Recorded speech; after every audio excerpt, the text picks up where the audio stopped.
Never thought I'd be so happy to catch my ex-wife cheating. I'm not even sure if this qualifies as revenge. I think it does, but I'll let the public be the judge. First off, this story occurred many years ago. Let me give you a rundown of the laws around divorce where we lived at the time. Both parties need to agree to the divorce unless one party can prove the other party is at fault. This would mean something akin to cheating.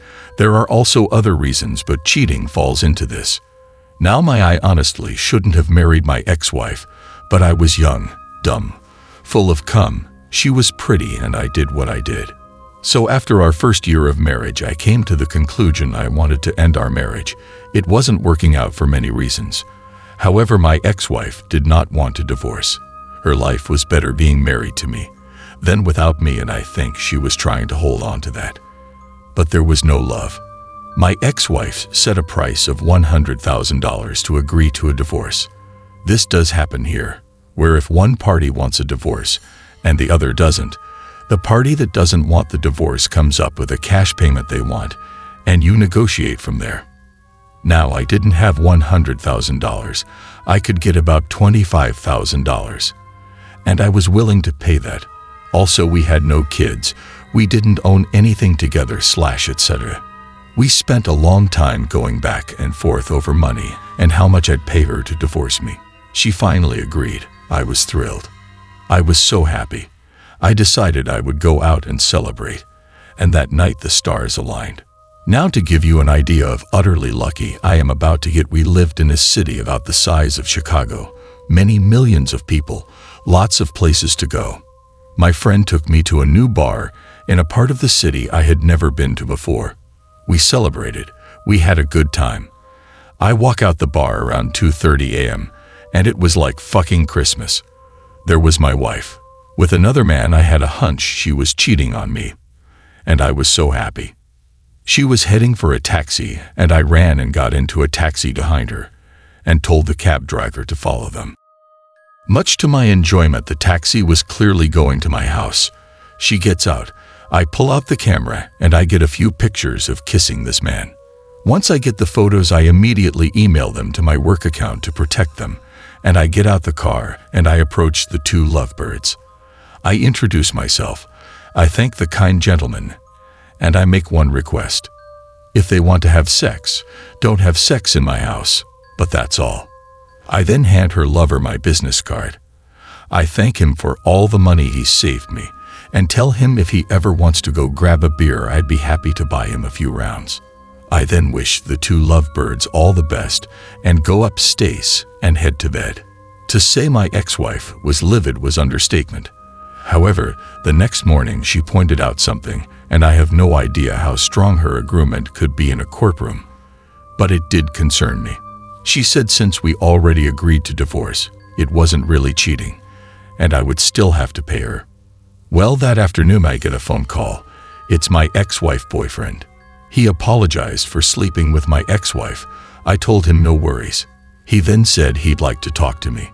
We agree to meet up, and we do. Turns out he had previously been cheated on, and apparently my ex-wife lied to him about his relationship status. She said we were waiting for our divorce to be finalized, which was not true, and that she didn't live with me anymore, which was not true. He also asked me if I had sex with her in the last 6 months, and I said I did. Turns out their relationship had began about 6 months prior, and they were sexually active with each other. And she told him she wasn't having sex with anyone, especially me. Whoops. I asked him if he had any documentation of them dating, and he goes, yeah. He ended up sending me all the pictures he took of them together, some of which included him kissing her etc. He also sent me numerous screenshots of text messages between her and him, some of which included her clearly lying about her relationship status with me. I put all of this in a folder and backed it up to numerous places to include a USB drive, which I hide in my office at work in case she found a way to delete the data, which she never did.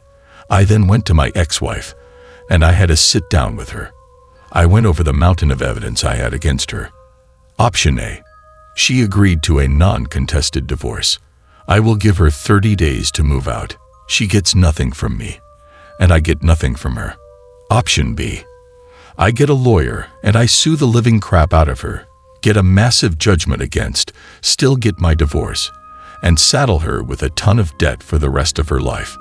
She agreed to the non-contested divorce. That was on a Saturday. That Monday we went to the courthouse filled for divorce. This started her 30 days. I shacked up with my buddy so I could be out of her way. We had a court hearing a few weeks later. Judge made it clear we were doing a non-contested divorce. Once he stamps the divorce decree, we have to report this to City Hall, and our divorce will be finalized. Us not having kids or property make it quick and easy. We both agreed. We both signed. Judge stamped the documents. I eagerly grabbed my divorce decree and rushed to City Hall to report my divorce. And wham, bam, thank you, Mom. I was a free man. I actually ended up becoming friends with the guy that was banging my wife, and we still talk today. Although over COVID-19 pandemic our relationship got distant, but not because of a falling out or anything, just not talking to each other. TL. Our wife didn't want divorce. I wanted divorce. She wanted money. She was going to get money. Then I caught her cheating on me. I got the divorce I wanted. She got nothing.